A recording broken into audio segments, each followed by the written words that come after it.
Hello everyone, চলে এসেছি আরও একটা মিনি ব্লগ নিয়ে তোমাদের কাছে।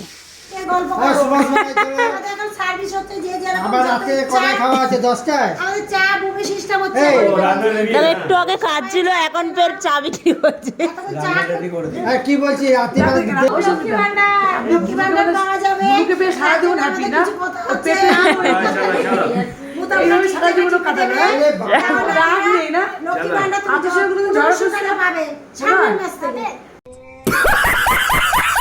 এদিকে গাইস আমরা সব ফুচকা খেতে চলে এসেছি। এই যে ফুচকাওয়ালা, তো আমি দিকে দিকে চলে এসেছি। দাও পাতা দাও। তো ওদিকে মেয়ে বিদায় তো হয়ে গেছে, তোমরা দেখতেই পেলে। আর তারপরে মেয়ের মা কি কান্নাকাটি করছে। কান্নাকাটি করার পর সন্ধ্যাবেলা আমরা চা খেতে গেছিলাম। কিছুক্ষণের মধ্যে ফের হাসি খুশি, মানে আমার দুটো পিসি এরকম টাইপের একটু মজা করতে ভালোবাসে। তো যাই হোক, তারপর আমরা ফুচকা খেতে চলে গেছিলাম। তো চলো এখানে ভিডিওটা শেষ করছি। সবাইকে টাটা।